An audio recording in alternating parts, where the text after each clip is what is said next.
The rugged wilderness outside Elk Mountain holds many secrets, but none as extraordinary as this. A lone Mustang stands motionless on a ridge, ears perked forward, sensing something no human could detect in a ravine below. Hidden from the world lies a crashed car with a tiny passenger running out of time. What happens next defies explanation.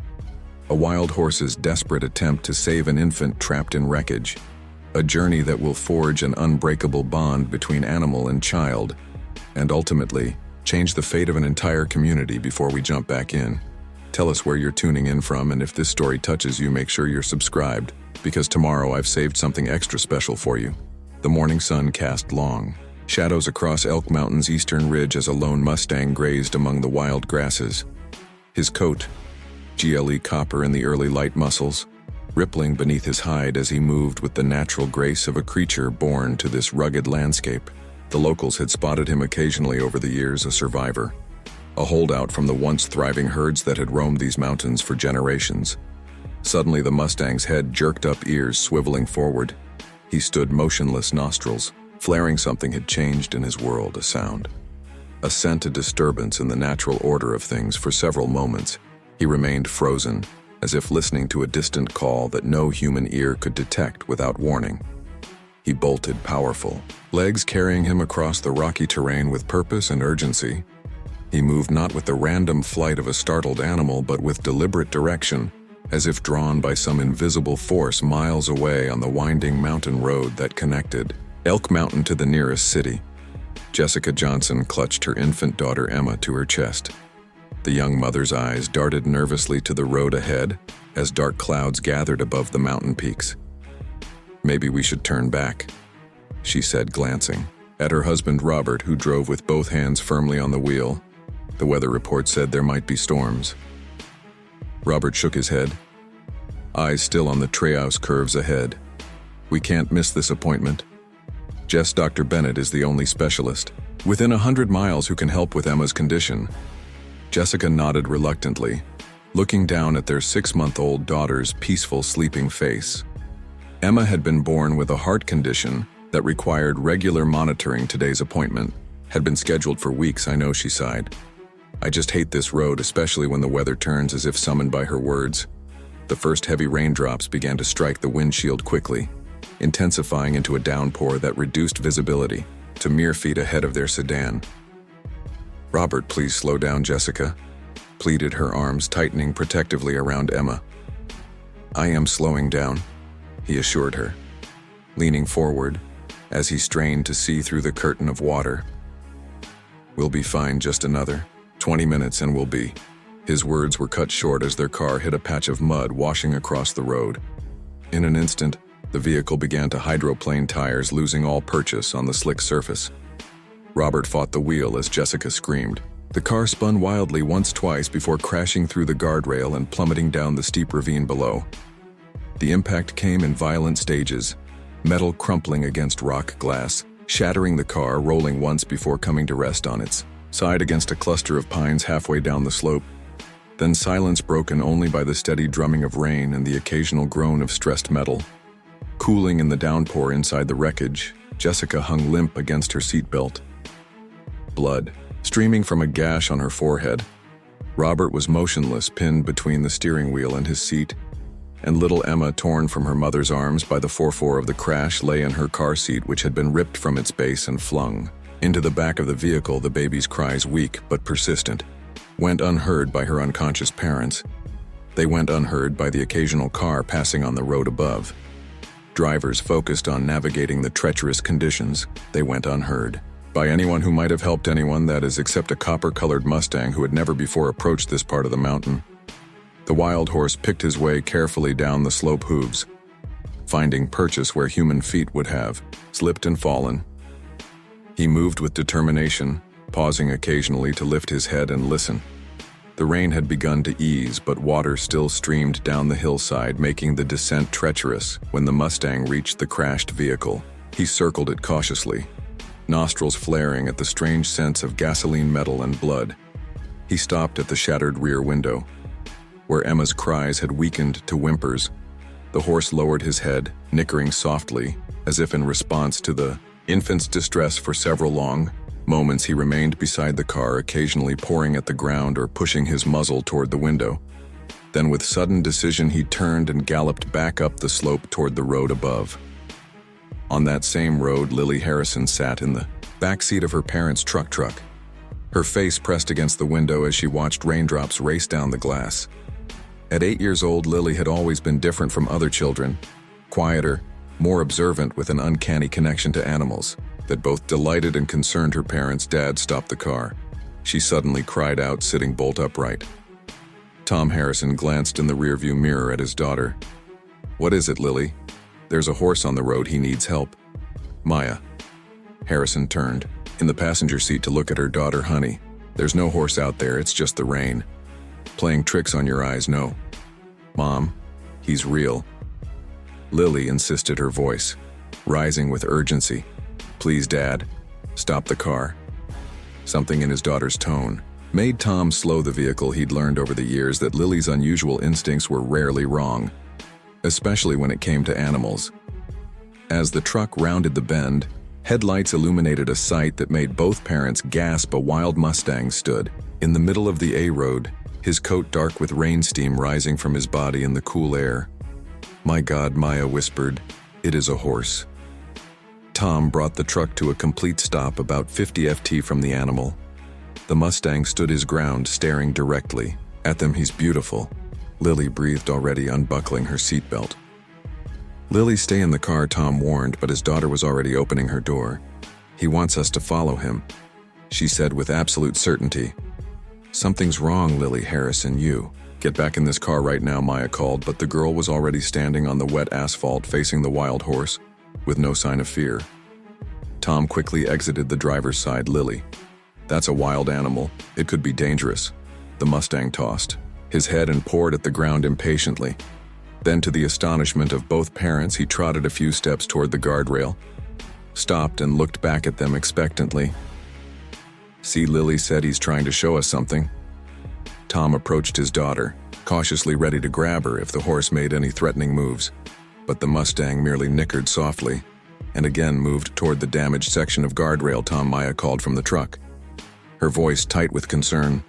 "The guardrail's broken. There might have been an accident." Tom's expression changed immediately. As a forest ranger, he'd assisted in enough search and rescue operations to recognize the implications. He reached for his phone. "I'm calling Sheriff Daniels," he said, dialing.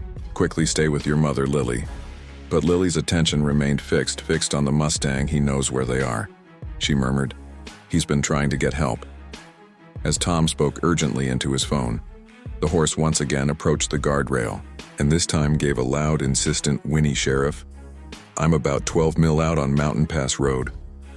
Tom said, "Looks like a car might have gone over the edge. We need emergency services out here now." He paused, listening. "No, I haven't seen the vehicle yet, but the guardrail's freshly damaged," and he hesitated, looking at the Mustang, then at his daughter. "Just get here as fast as you can." After ending the call, Tom cautiously approached the broken guardrail and peered over the edge through the misting rain. He could just make out the glint of metal among the trees below. "There's definitely a car down there." He called back to Maya. "Stay with Lily. I'm gonna check if anyone's hurt." "Dad, take me with you," Lily pleaded. "The horse will show us the way." "Absolutely not," Tom replied firmly. "It's too dangerous." Before he could say more, the Mustang suddenly leapt over the damaged guardrail and began picking his way down the slope, stopping after a few yards to look back. "See, Dad, he knows the way. It'll be faster." Tom hesitated, torn between following proper procedure and the nagging feeling that his daughter might be right. Years of experience had taught him that in rescue situations, every minute counted. "Stay right behind me," he finally said, "and if I tell you to stop or go back, you do it immediately, understand?" Lily nodded solemnly. "Tom, you can't be serious," Maya called from the truck. "We don't have time to argue," he replied, already helping Lily over the guardrail. "There could be people dying down there. Call Sheriff Daniels again and tell him exactly where we've gone and following the Mustang's path." Tom and Lily made their way carefully down the steep slope. The wild horse moved ahead of them, but continually paused, looking back as if to ensure they were still following. "How did you know, Lily?" Tom asked as they picked their way through the wet underbrush about the horse. "I mean," Lily shrugged. "I just heard him calling before Tom could question this." They rounded a cluster of trees and came upon the crashed car. The sedan lay on its side, crushed and twisted, a thin wisp of smoke rising from the hood. Despite the recent rain stayback, Tom ordered rushing forward to assess the situation. The Mustang had reached the vehicle first, and now stood by the rear window, nickering softly. As Tom approached, he could hear a sound that made his blood run cold. The weak cry of an infant. "There's a baby in there," he shouted back to Lily, and two adults, both unconscious. He quickly checked. The adults, for pulse and breathing, both were alive but seriously injured. The man was pinned in place and the woman hung limply against her seatbelt. But his primary concern was the infant, who lay in a detached car seat in what had been the back of the vehicle. "I need to get the baby out first," he called to Lily, who hovered anxiously nearby, the mother's breathing but unconscious. The father's pinned in, but alive. The rear door was crushed, making it impossible to open the window. However, was shattered, leaving an opening just large enough to reach through Lily. "I need your help," Tom said, making a split-second decision. "Your arms are smaller than mine. I need you to reach in and unbuckle the baby from the car seat so I can lift her out." Lily approached without hesitation. The Mustang stepped aside but remained close, watching intently as Tom lifted his daughter up to the window. "Be careful of the glass," he warned as Lily reached inside. "Can you reach the buckle?" Lily stretched her small arms toward the crying infant. "Almost got it." The buckle released with a click, and Emma's cries grew louder, as if sensing rescue was at hand. Tom carefully guided his daughter's movements as she helped maneuver the baby toward the window with infinite care. He finally lifted the infant out of the wreckage. "She's okay," he said with relief, cradling the child against his chest. "She's scared and cold, but I don't see any obvious injuries in the distance." Sirens wailed as emergency vehicles approached the scene. The Mustang's ears perked forward at the sound, but surprisingly he didn't flee. "You did it," Lily whispered, looking at the horse with one. "You saved her." As if in response, the Mustang lowered his head to gently nuzzle the crying infant in Tom's arms. The baby's cries immediately began to soften. "I've never seen anything like it," Tom murmured, watching in amazement as the wild horse continued to comfort the child. How did he know? Why would a wild Mustang care about a human? Baby Lily reached out to stroke the horse's muzzle. "He has a good heart." He heard her when nobody else could.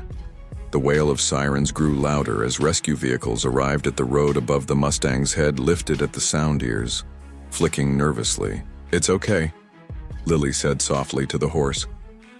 "You don't have to stay now. You did what you needed to do." For a moment, the Mustang stood still, his intelligent eyes moving from Lily to the baby and back again. Then, with a soft nickering sound that almost resembled a farewell, he turned and began climbing back up the slope away from the approaching rescuers. Lily watched him go, a strange expression on her young face. "We'll see him again," she said with certainty. "This isn't the end. It's just the beginning." As paramedics and firefighters made their way down to the crash site, Tom cradled baby Emma, marveling at the series of unlikely events that had led to her rescue. "If that horse hadn't found us," he began, then shook his head, unable to complete the thought. Lily smiled, her eyes still following the Mustang as he disappeared into the trees. "Some animals just know things, Dad," she said simply. "They can hear what we can't, and sometimes they decide to help." Sheriff Mike Daniels was the first of the rescuers to reach them, his face registering surprise at finding Tom and Lily already at the crash site with the baby Harrison. "How in the world did you get down here so fast?" he asked, taking in the scene with professional efficiency. Tom glanced toward the trees where the Mustang had vanished, then downed at the infant in his arms. "You wouldn't believe me if I told you, Mike," he said quietly, "but I think we just witnessed a miracle. Telling and preparing this story took us a lot of time, so if you are enjoying it, subscribe to our channel. It means a lot to us. Now back to the story." The emergency room of Elk Mountain Medical Center buzzed with activity as doctors and nurses worked to stabilize Robert and Jessica Johnson. Baby Emma, remarkably unharmed except for minor scrapes, had been cleaned up and examined by Dr. James Bennett. who now stood in the hallway updating Sheriff Daniels on her condition. "It's nothing short of miraculous," Dr. Bennett said, shaking his head in disbelief. "That infant spent nearly 2 hours in a crashed vehicle during a rainstorm, and she's perfectly fine a few more hours." He left the sentence unfinished, the implication clear. Sheriff Daniels nodded solemnly, and the parents. "Jessica has a concussion and a broken arm, but she'll recover. Robert's in worse shape, internal bleeding, collapsed lung, multiple fractures. They've taken him into surgery." Dr. Bennett lowered his voice. "If that baby hadn't been found when she was, we'd be dealing with 3 fatalities instead of 2 injured parents and a healthy child." The sheriff rubbed his jaw thoughtfully. "That's the part I can't figure out. Tom Harrison says a wild Mustang led him to the crash site. Claims the horse was actively trying to get help. A wild Mustang." Dr. Bennett raised his eyebrows. "That doesn't make any sense. Wild horses avoid human contact at all. Costs, I know, but Tom's not one for tall tales, and his daughter backs up the story. Says she heard the horse calling, whatever that means." Inside the small waiting room, Lily sat between her parents, swinging her legs restlessly. She hadn't spoken much since arriving at the hospital, her eyes frequently darting to the windows as if searching for something. "The baby's going to be fine," Lily Maya said gently, misinterpreting her daughter's concern. "You helped save her life." Lily nodded absently. "I know, but I'm worried about him. The father, the doctors are doing everything they can from the horse. He's alone out there, and he's scared." Tom and Meyer exchanged concerned glances over their daughter's head. This wasn't the first time Lily had showed an unusual empathy toward animals, but the intensity of her connection to this wild Mustang was something new. "Lily," Tom began carefully, "that horse is a wild animal. He's lived in these mountains for years. He knows how to take care of himself, but he's never done anything like this before." Lily insisted. "He's confused about why he did it. I need to find him again and make sure he's okay." Before her parents could respond, Sheriff Daniels entered the waiting room. "Tom, Mia." He nodded to them, then crouched down to Lily's level. "Lily, I need to ask you a few questions about what happened today. Is that okay?" Lily nodded solemnly. "Can you tell me exactly what you saw and heard? Before your dad stopped the car, I heard the horse calling for help," Lily said simply. "He was scared but brave. He knew the baby needed someone to find her." The sheriff glanced up at Tom and Meyer, then back to Lily. "You heard him calling, like neighing, not with sounds different?" Lily frowned, struggling to explain, "Like, when you know someone's sad even if they're smiling. I just knew what he was saying." Sheriff Daniels maintained a neutral expression. "And what happened when you and your dad followed the horse down to the car? He showed us the way he knew exactly where the baby was, and when Dad got her out, the horse checked to make sure she was okay. Checked on her. He put his nose close to her. He was worried." The sheriff straightened up, his expression unreadable. "Thank you, Lily. That's very helpful." He turned to Tom and Maya. "Could I speak with you both outside for a moment in the hallway?" Sheriff Daniels kept his voice low. "Look, I've known your family for years. You're sensible people. What really happened out there?" Tom ran a hand through his hair. "Exactly what Lily said, Mike. I know how it sounds, but I was there. That horse deliberately led us to the crash site. It wasn't random behavior." "Tom's right," Maya added. "I watched from the truck. The horse was standing in the road, and when Tom and Lily approached, it kept looking toward the broken guardrail, then back at them. It was communicating somehow." Sheriff Daniels' son. "I've been in law enforcement for 22 years. I've seen animals do some pretty incredible things. God dogs protecting children, cats alerting families to fires." He shook his head. "But a wild Mustang seeking out humans to rescue a baby, that's beyond explanation." "I don't have an explanation," Tom admitted. "But I know what I saw." Conversation was interrupted as a nurse approached. "Sheriff, Mrs. Johnson is awake and asking about her baby in Jessica Johnson's hospital room."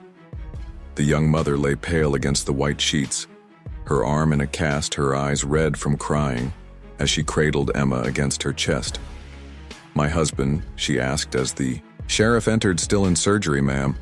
The doctors are doing everything they can." Jessica nodded, tears spilling down her cheeks. "They told me how Emma was found, that a wild horse led rescuers to our car." Her voice lilted upward in disbelief. That appears to be what happened, yes, but that's impossible. The sheriff shifted uncomfortably. The Harrison family was first on the scene. Their daughter seems to have some kind of connection with animals. She understood the horse was trying to get help. Jessica looked down at Emma sleeping peacefully. In her arms, Robert would say, "There's a scientific explanation," she said softly. "He always says that when something seems impossible." A small, sad smile crossed her face. "He's a wildlife photographer. Or was before Emma was born. He specialized in wild horses, actually." Sheriff Daniels straightened, suddenly alert. "Wild horses here in Elk Mountain?" Jessica nodded. "He tracked the herds for years, documenting the migration patterns and behavior he has. Thousands of photographs." Her breath caught on a sob. "What if he doesn't make it?" Emma would never. "No, try not to think about that right now," the sheriff said kindly. "Is there someone we can call for you, family?"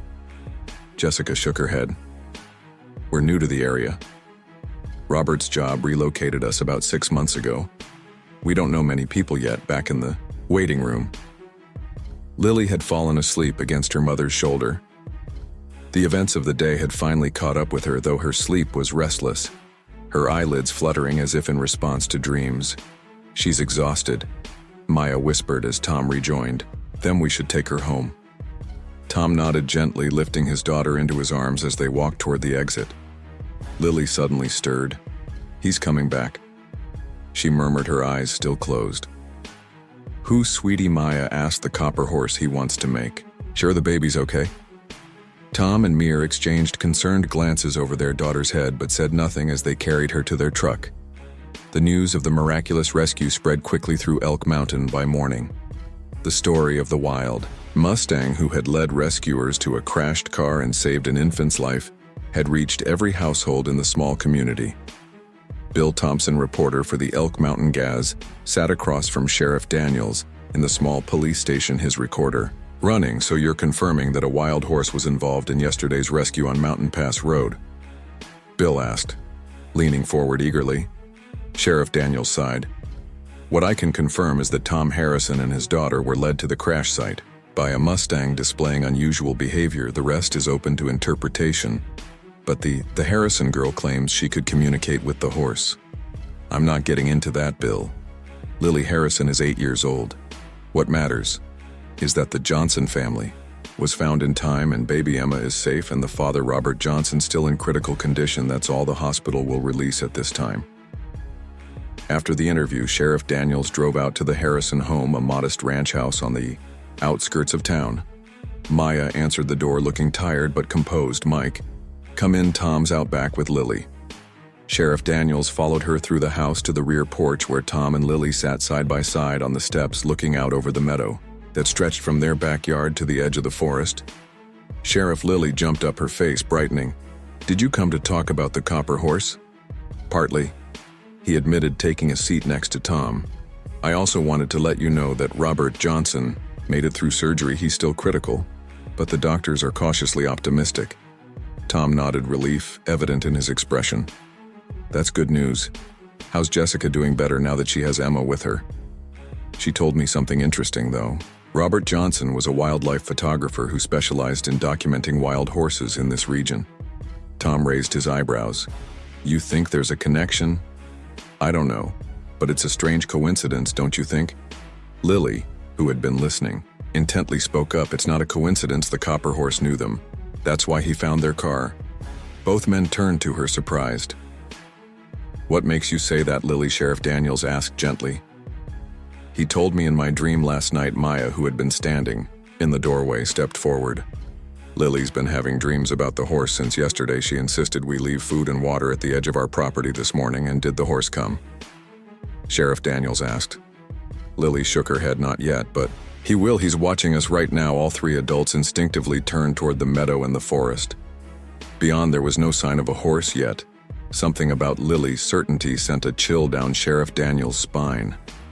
"Lily, honey," Maya said carefully, "even if the horse does come back, you know we can't keep him, right? Wild horses belong in the wild. I know, Mom. He doesn't want to be kept. He just wants to make sure everyone's okay." And she hesitated. "He wants to show me something important." Tom frowned. "Show you what, Lily?" "I don't know yet. but it's about the baby and her dad. There's something we're supposed to understand later that afternoon, Dr. Sarah Reynolds, the local veterinarian, arrived at the Harrison home. Tom had called her earlier, hoping she might provide some insights into the Mustang's behavior. "I've worked with horses all my life," Dr. Reynolds said as they sat around the kitchen table, "and while they're incredibly intelligent animals with complex emotional lives, what you're describing is highly unusual. Wild Mustangs are naturally wary of humans, especially in regions where they've been rounded up or culled in the past. This one seemed different." Tom explained the way it looked at us. "It wasn't afraid exactly. It was almost like it was asking for help." Lily finished. "He knew he couldn't get the baby out by himself, so he had to find people." Dr. Reynolds regarded Lily thoughtfully. "You seem to understand this horse very well, Lily." The girl shrugged. "It's easy, he thinks. Clearly clearer than other animals you've encountered." Lily nodded. "Most animals think. In pictures and feelings, the copper horse thinks more like people do. It's easier to understand. Lily has always had a way with animals." Mir explained, "We used to call it her special talent. But this connection with the Mustang feels different, more intense." Dr. Reynolds leaned forward. "Lily, if this horse comes back, would you let me see him from a distance?" "Of course I wouldn't interfere." "He'll come tonight," Lily said confidently, "after dark, when it's quiet," as the adults continued to talk. Lily slipped outside to check the water and food she had left at the edge of the property. The sun was beginning to set, casting long shadows across the meadow. She stood quietly watching the tree line. "I know you're there," she whispered. "It's okay to come. Out when you're ready. I understand you're confused, I am too, but we'll figure it out together." A soft rustling from the trees made her heart leap, but it was just a deer moving cautiously into the open to graze in the evening light. Lily sighed and turned back toward the house, unaware of the pair of intelligent eyes watching her from deeper within the forest that night. As the Harrison household slept, a figure moved silently across the moonlit meadow. The Mustang approached the water bucket. Lily had left out drinking deeply before raising his head to stare at the darkened house for a long moment. He stood motionless, as if making a decision inside. Lily suddenly sat up in bed, fully awake without hesitation. She slipped from beneath her covers and moved to the window there illuminated. By moonlight stood the copper horse. Their eyes met across the distance, and a smile spread across Lily's face. "I knew you'd come," she whispered against the glass. The Mustang tossed his head, pouring at the ground once before turning to look back toward the forest, then again at Lily without waking her parents. Lily quietly dressed and slipped out the back door onto the porch. The night air was cool against her skin as she cautiously descended the steps and walked toward the waiting horse. "Hello again," she said softly. As she approached, "I'm Lily." The Mustang remained still, watching her with those intelligent eyes. As Lily drew closer, he lowered his head slightly, nostrils flaring as he took in her scent. "The baby is okay," she told him, stopping a few feet away. "Her name is Emma. Her mom is getting better too. Her dad is still sick, but the doctors think he'll live." The horse nickered softly as if in response. "Why did you help them?" Lily asked. "Most wild horses stay away from people." The Mustang poured at the ground again, then turned his head to look toward the distant mountains. "You want me to follow you?" Lily realized aloud, "There's something you want to show me." The horse took a few steps toward the forest, then stopped and looked back at her expectantly. Lily has hesitated, glancing back at the dark house. She knew she shouldn't leave without telling her parents, but something told her this couldn't wait until morning. The Mustang had come specifically for her, and whatever he needed to show her was important. "I'll come," she decided, "but not too far." "Okay. I need to be back before anyone wakes up." As if understanding, the Mustang waited patiently as Lily approached. When she was close enough to touch him, he stood perfectly still, allowing her to gently place her hand on his warm neck. A thrill ran through Lily at the contact. This wasn't like petting the tame horses at the local stables.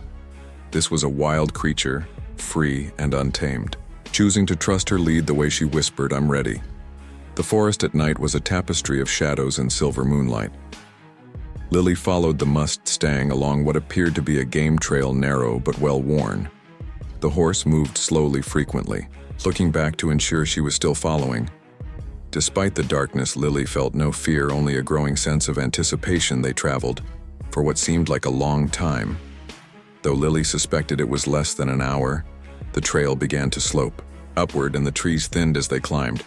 Finally, they reached a small clearing near the edge of a cliff. The Mustang stopped, turning to face Lily as if to say, "We're here." The view from the clifftop was breathtaking. Moonlight silvered the valley. Below and in the distance, the lights of Elk Mountain twinkled like earthbound stars. But it wasn't the view that held Lily's attention. At the far edge of the clearing stood a crude stone marker weathered by years of exposure to the elements. Approached it cautiously, the Mustang followed, standing close beside her as she knelt to examine the marker. It was clearly man-made, a pile of flat stones carefully balanced to form a small monument. At its base lay the remains of what might once have been a wreath of dried flowers, now little more than dust. "What is this place?" Lily whispered, running her fingers over the stones. "Why did you bring me here?" The horse nickered, softly nudging her shoulder with his muzzle.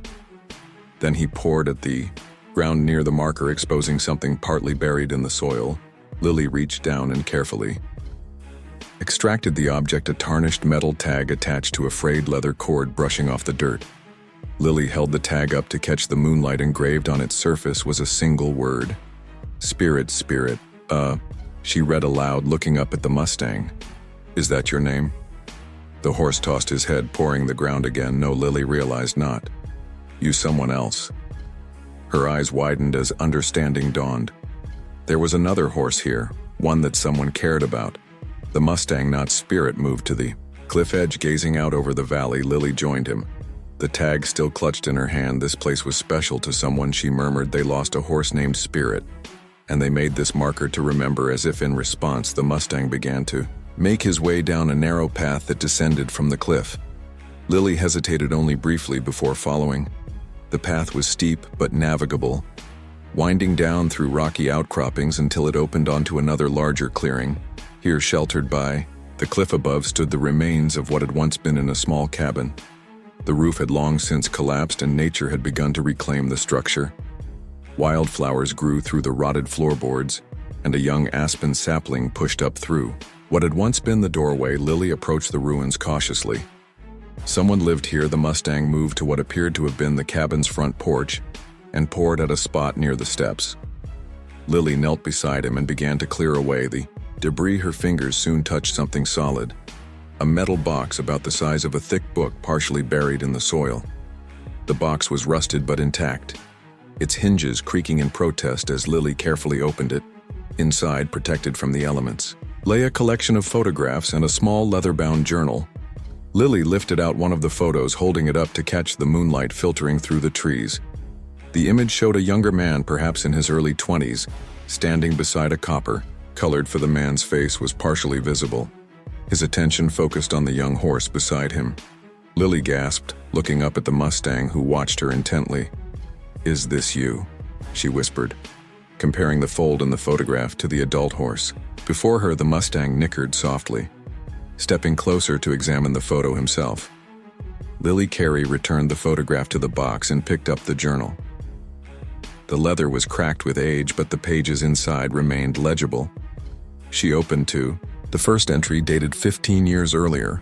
"Found an orphaned FO today near Spirit's grave, mother. Likely taken in the BLM roundup last week. He's barely a month old. Copper-colored like his mother was. Something about those intelligent eyes reminds me of Spirit. I can't leave him to die out here. I'm calling him Copper." Lily looked up at the Mustang, at Copper, with growing excitement. "Someone rescued you when you were a baby. They took care of you here."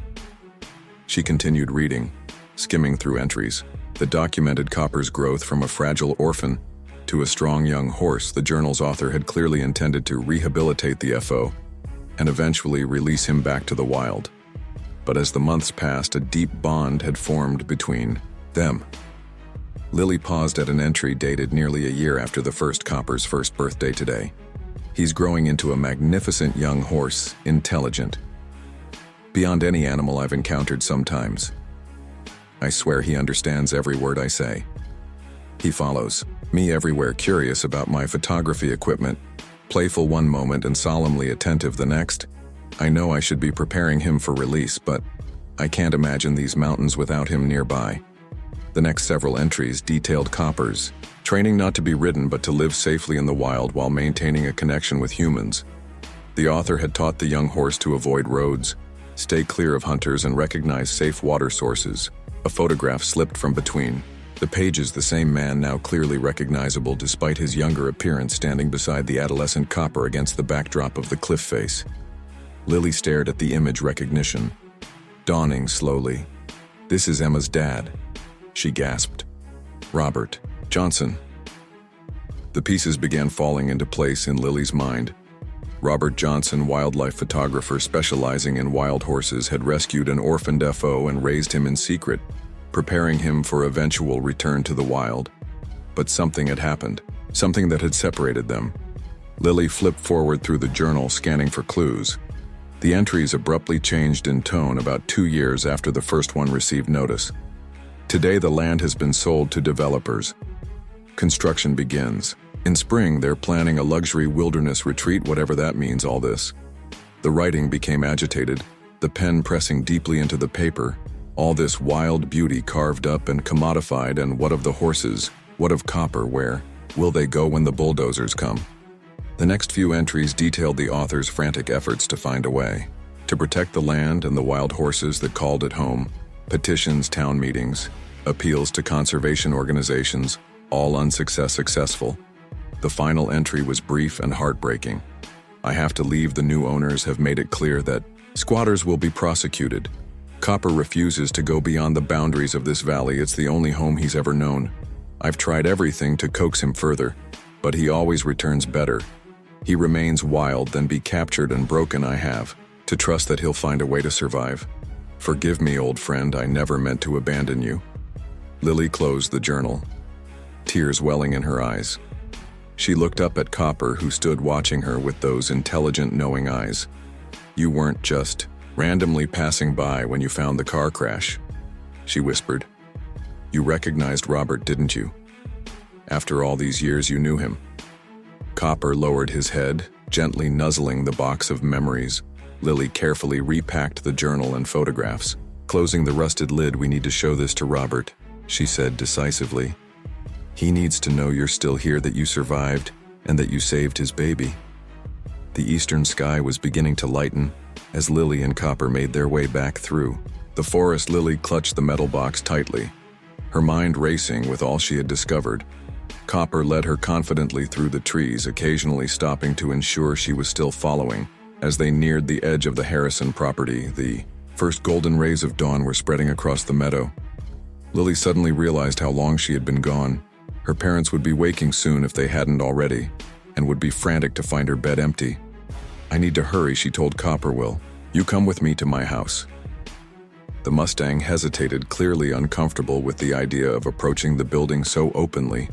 "It's okay," Lily assured him. "My parents will understand once I show them what I found, and we need to get this to Robert." And Jessica. Copper still seemed uncertain. But when Lily began walking toward the house, he followed at a cautious distance as they crossed the open meadow. The back door of the Harrison home suddenly flew open. Tom burst out onto the porch, his face tight with worry. "Lily," he shouted, relief and anger mingling in his voice. "Where on earth have you been?" Maya appeared behind him, her hand flying to her mouth when she saw her daughter crossing the meadow, the wild Mustang following several yards behind. "I'm sorry, Dad," Lily called, quickening her pace, "but this is important. I know why the horse saved Emma." Tom rushed down the steps to meet his daughter, his relief at finding her safe temporarily overriding his anger at her disappearance. "Do you have any idea how worried we've been?" "We were about to call Sheriff Daniels. I know, I'm sorry," Lily repeated. "But look." She held up the metal box. "The horse. His name is Copper. He took me to a place in the mountains. This belonged to Robert Johnson. He rescued Copper when he was a baby and raised him. They knew each other." Tom took the box from his daughter, confusion evident on his face. "What are you talking about? You've been gone all night because a horse took you to the mountains. It's all in here," Lily insisted, tapping the box photographs and a journal. "Robert Johnson lived in a cabin in the mountains years ago. He found Copper as an orphaned foe and raised him until he had to leave. That's why Copper recognized the car and tried to get help. He recognized Robert. Mia had joined them." wrapping a protective arm around Lily's shoulders. "Sweetie, that's quite a story. It's not a story, Mom. It's true. Look inside the box." Tom hesitated, then carefully opened the rusted container. He lifted out one of the photographs, studying it in the early morning light. His expression slowly changed from skepticism to amazement. "That's definitely Robert Johnson," he confirmed, showing the photo to Maya, much younger. "But it's him."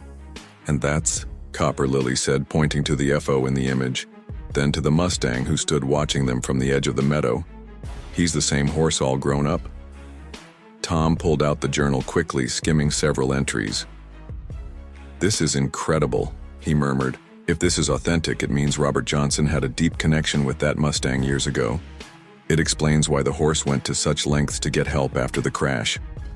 Maya said, the skepticism fading from her voice. "He wasn't just randomly passing by. He was trying to save someone he recognized, someone who once saved him. We have to show this to Jessica," Lily insisted. "And to Robert. When he wakes up, they need to know." Tom nodded slowly, looking from the journal to the copper-colored Mustang standing alert at the meadow's edge. "You're right. This changes everything." He knelt to Lily's level, his expression serious. "But Lily, you can never disappear like that again." "Again, do you understand? Your mother and I were terrified." Lily nodded properly. "Chastened. I'm sorry, Dad. But Copper needed me to understand. It was the only way he could tell his story." As the family talked, none of them noticed the black SUV that had pulled up at the front of the house, or the man who now stood watching them from around the corner of the building, his expression calculating as he observed the wild Mustang at the edge of the property. Marcus, Wood's lead developer for Elk Mountain Estates, had come to discuss a potential land purchase with the Harrisons. Instead, he had stumbled upon something far more interesting. The miracle horse the entire town was talking about, the one that had supposedly led rescuers to a crashed car. As he watched the magnificent animal standing proudly in the morning light, an idea began to form in his mind. Such a horse would be the perfect mascot for his new luxury development, a living symbol of the wild spirit his marketing team was trying to capture with the right approach. This could be transformed from a potential PR problem into a golden opportunity. Silently, Woods retreated to his vehicle, pulling out his phone to make a call. The wild Mustang would soon face a threat far more immediate than the gradual encroachment of development, a threat that would put Lily's newfound bond with Copper to the ultimate test. The hospital corridor was quiet as Tom Muir and Lily made their way to Robert Johnson's room. Sheriff Daniels had arranged the visit after hearing about the discovery of the metal box and its contents. He walked alongside them, now his expression thoughtful. "Jessica's in with him now." The sheriff explained in a low voice. "His condition has stabilized, but he's still weak. Try not to overwhelm him." Lily clutched the metal box tightly, her eyes darting occasionally to the windows as if checking for something or someone outside. "Is Copper still at our place?" Tom asked his daughter, noticing her distraction. Lily nodded. "He's staying near the tree line. He's nervous about being too close to the house, but he won't leave."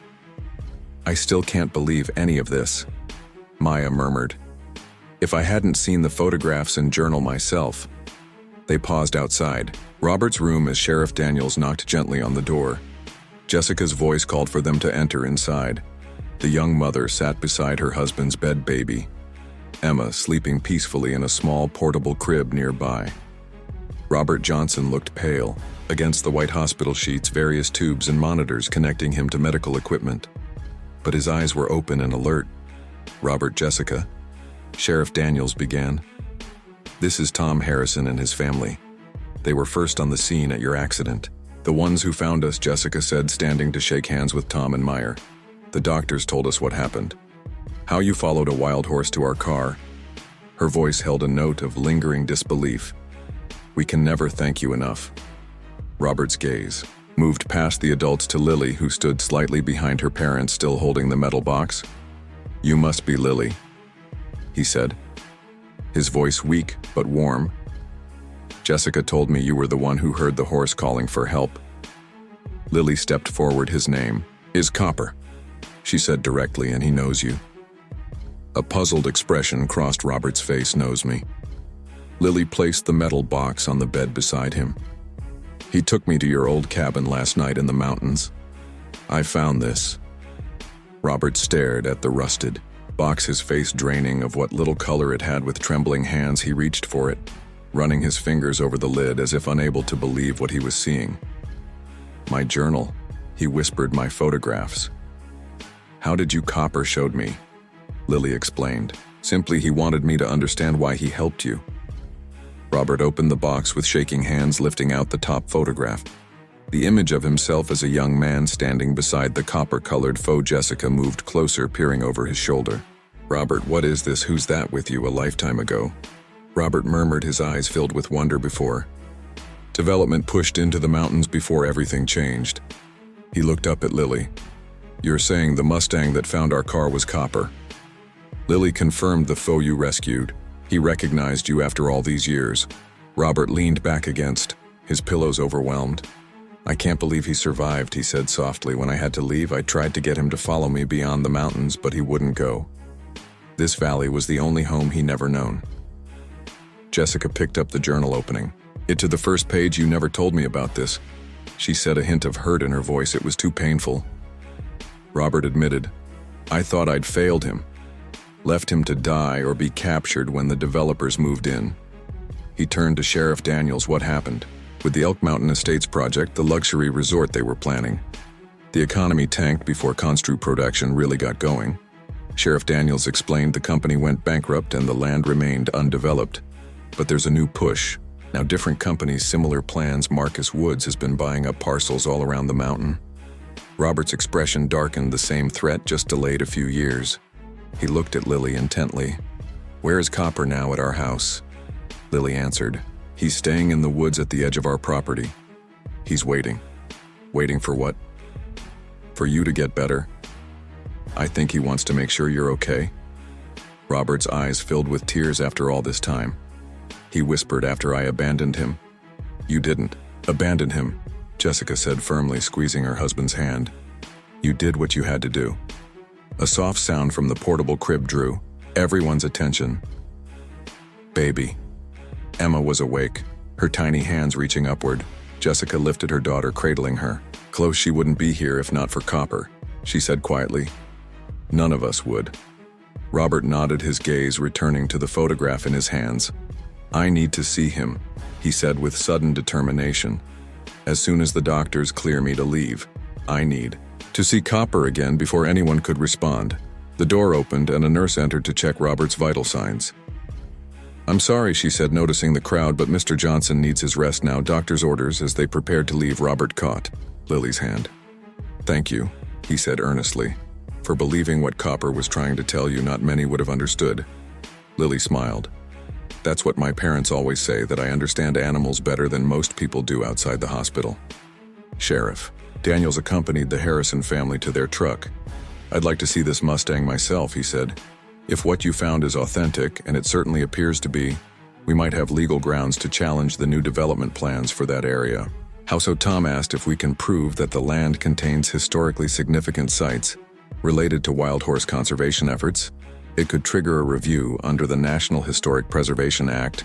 Robert's abandoned cabin and his documentation of working with wild horses might qualify. Marcus Woods won't give up easily. Tom warned. He's invested millions already. No, he won't. Sheriff Daniels agreed grimly, which is why we need to move carefully. Keep this quiet for now until we can build a solid case. Little did they know that it was already too late for secrecy. At that very moment, Marcus Woods was in his sleek downtown office, viewing photographs sent to him by a private investigator, images of a copper-colored Mustang at the edge of the Harrison property. Magnificent animal, said George Davis, a town councilman and early investor in the Elk Mountain Estates project. But what does this have to do with our development plans? Everything, Woods replied, sliding another document across the desk. The public relations value alone would be worth millions. The miracle horse of Elk Mountain, exclusive to our resort. Councilman Davis studied the paper, a detailed plan for capturing the Mustang and creating a special enclosure for him as a centerpiece of the resort property. The locals won't like it, Davis cautioned. They're already treating this horse like some kind of sacred being, which is exactly why we need to control the narrative. Woods insisted we don't capture him. We rescue him, provide him with protection. Veterinary care premium feed, we turn him into the mascot of Elk Mountain Estates, living proof of our commitment to preserving the heritage of the region. And if he resists capture, Woods waved a dismissive, and he's just a horse, wild or not. They all respond to the same basic techniques. I've already contacted a specialist back at the Harrison property. Lily sat cross-legged in the meadow watching as Copper grazed cautiously at the edge of the tree line. She had spent most of the afternoon talking softly to him, gradually coaxing him to trust her more fully now. As the sun began its descent toward the western mountains, she sensed a growing restlessness in the Mustang. "You don't have to stay," she told him. "I know you have your own places to be, but will you come back tomorrow? Robert wants to see you." When? Dr. Sarah Reynolds and Helen Parker, the town librarian and local historian who had been brought in for her knowledge of the area's past. Marcus Woods isn't just interested in developing luxury homes anymore, Tom explained, pacing the floor. Now he's talking about a wild horse sanctuary. He came here specifically to ask about Copper. That can't be a coincidence. Sheriff Daniels mused. Not right after the story of the rescue hit the news, and certainly not right after you discovered Robert Johnson's connection to the horse. Dr. Reynolds leaned forward, her expression concerned. "A sanctuary sounds benevolent, but I don't trust Wood's motivation. Wild horses can't simply be relocated on a whim. They have deep connections to their home ranges, especially Copper." Lily added from her perch on the couch, "Robert's journal says he never would leave the valley, even when Robert tried to leave him away." Helen Parker, who had been quietly listening, finally spoke up. "There's more to this story than you all realize," she said, her voice carrying the weight of long knowledge. "The land where Robert built his cabin, where Copper was raised, it isn't just any piece of the mountain." All eyes turned to the elderly librarian as she continued. "That area has been a sanctuary for wild horses for generations. The locals called it Spirit Valley, long before any development was planned there." "Spirit," Lily said suddenly. "Like the name on the marker I found near Robert's cabin." Helen nodded. Spirit was a legendary Mustang stallion who led a herd in those mountains for nearly 20 years. He was known for his unusual copper coloring, a trait that sometimes appears in his descendants like Copper. Lily breathed. "Possibly." Helen acknowledged. "The interesting thing is what happened after Spirit died. The valley became a sacred place of sorts. The local ranchers, who otherwise might have seen wild horses as competitors for grazing land, agreed to leave that area undisturbed. It became an unwritten rule. Spirit Valley was for the Mustangs, but then the land was sold for development." Sheriff Daniels concluded. "Yes, about 15 years ago, many locals protested, but the legal rights were clear. The new owners could do what they wanted." She looked at Lily. "Around that time, a young wildlife photographer took a particular interest in documenting the wild horses of Spirit Valley. That was Robert Johnson." "Do you think Robert knew all this history?" Maya asked. "I believe so. He spent months researching in my library. Before he moved up to that cabin, he was particularly interested in the legends surrounding Spirit and his herd." Tom stopped pacing, a thoughtful expression on his face. "If we could document this cultural history combined with Robert's journal and photographs, we might have a case for historical preservation of the area."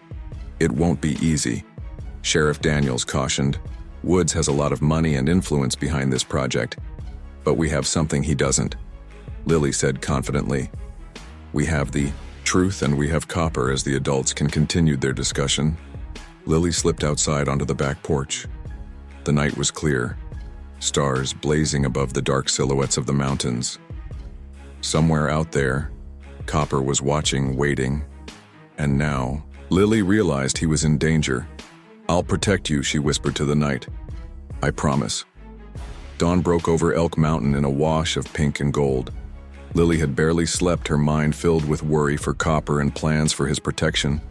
She dressed quickly and hurried downstairs, surprised to find her father already at the kitchen table. Papers spread before him, a mug of coffee cooling at his elbow. "Dad, what are you doing up so early?" Tom looked up, dark circles under his eyes suggesting he hadn't slept much, either. "Looking over these maps of the mountain. Helen left them last night. I'm trying to understand exactly which areas Woods has permits for already and which might still be protected if we can prove their historical significance." Lily peered over his shoulder at the maps. One showed current property boundaries. with large sections highlighted in red. Presumably the areas already acquired by Woods Company. Another showed an older demarcation of the region, with Spirit Valley clearly marked. "That's where Copper took me," Lily said, pointing to the valley on the old map where Robert's cabin is. Tom nodded grimly, and according to this newer map, that's exactly where Woods plans to build the centerpiece of his resort, the Wild Horse Sanctuary he mentioned. Lily's stomach dropped. "He's going to try to capture Copper today, isn't he?" Tom looked at his daughter with surprise. "What makes you say that?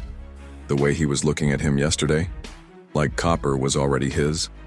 She grabbed her father's arm urgently. "We need to warn him. We need to get him somewhere safe, Lily. We can't just..." "Dad, please. Woods won't wait for legal processes or town meetings. He wants Copper now, before anyone can stop him."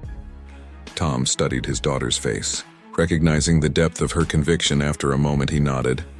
"I'll call Sheriff Daniels and Dr. Reynolds. They should know what's happening." "I'm going to find Copper," Lily said, already heading for the door. "Lily, wait, you can't go alone, Al." But she was already out the door and racing across the dewy meadow toward the tree line where she had last seen the Mustang. The morning air was crisp against her face as she called out, "Copper, Copper, where are you?" There was no response, no flash of Copper coat among the trees. Lily slowed, catching her breath as she reached the forest edge. "Copper," she called again. More softly, "Now please come, you are in danger." A rustle of leaves to her left made her turn. There, partially hidden among the trees, stood the Mustang. He seemed agitated, his ears flicking back and forth, nostrils flaring as he tested the air. "You sense it too, don't you?" Lily said, approaching slowly. "Something's wrong." Copper pawed the ground nervously, but didn't retreat as Lily came closer. When she was within arm's reach, she stopped, allowing the horse to make the final decision about their proximity. After a moment's hesitation, Copper stepped forward, lowering his head to gently butt against her shoulder, a gesture of trust that brought tears to Lily's eyes. "The man who came yesterday, Marcus Woods," she explained, as if the horse could understand every word. "He wants to capture you, put you in a fake sanctuary as an attraction for his resort." Copper's ears flicked at the urgency in her voice. "We need to get you somewhere safe until Robert is well enough to help. He's getting better. He wants to see you." The sound of a vehicle on the gravel road made both Lily and Copper tense. She glimpsed her father's truck approaching the house, Sheriff Daniels' patrol car right behind it. Lily felt a moment of relief. Help had arrived, but then from the opposite direction came another sound, the rumble of multiple engines approaching from the Forest Service road that cut through the back of the property.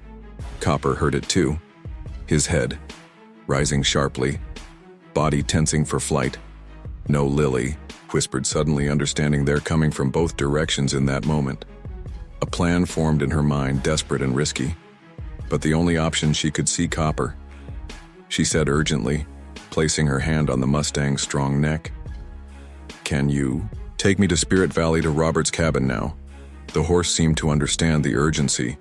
He lowered himself slightly, an invitation Lily immediately accepted. Scrambling onto his bare back, she had ridden tame horses at the local stables, but never bareback and never a wild Mustang yet. Somehow it felt right, as if they had done this 100 times before. "Go," she whispered, leaning forward to grab handfuls of his man. Quickly, Copper needed no further urging. He sprang forward into the forest, moving with surprising gentleness despite his speed, as if conscious of his young rider's safety. Lily clung to his back, the wind rushing past her face as they wah through the trees, heading deeper into the wilderness, away from the approaching vehicles. Back at the Harrison house, Tom was frantically explaining the situation to Sheriff Daniels and Dr. Reynolds, who had arrived in response to his urged calls. "Lily's convinced Woods is planning to capture the Mustang today," he told them, his voice tight. "With worry, she ran out to warn him, and now I can't find her. Woods did file for a special permit yesterday." Sheriff Daniels confirmed grimly, claiming the horse is a danger to public safety due to its unusual behavior approaching roads and people. "He's twisted the rescue story to suggest the animal is unstable and needs to be contained." "That's ridiculous," Dr. Reynolds protested. "From everything I've heard, this Mustang has shown remarkable intelligence and discretion, approaching humans only when necessary to save lives. Woods doesn't care about facts." Sheriff Daniels replied, "He cares about getting what he wants, and right now that's..." He was interrupted by the sound of vehicles approaching from the back of the property through the kitchen window. They could see three large trucks bearing the Elk Mountain Estates logo, making their way along the Forest Service road. "They're here," Tom said, his face paling. "And Lily's out there somewhere." Maya burst into the kitchen, having heard the commotion. "What's happening? Where's Lily?" Before anyone could answer, the doorbell rang. Sheriff Daniels moved to answer it, his hand resting instinctively on his sidearm. Marcus Woods stood on the porch, flanked by two men in uniform bearing the Elk Mountain Estates logo behind them. A livestock trailer was being backed into position at the edge of the property. Sheriff Daniels, Woods said smoothly, though surprise flickered briefly in his eyes. "I wasn't expecting to see you here this morning, Mr. Woods," the sheriff replied. "Coolly care to explain what you're doing on the Harrison property with what appears to be a capture team?" Woods produced an official-looking document from his jacket pocket. "Everything's in order. Sheriff, I have a permit for the relocation of a potentially dangerous wild animal.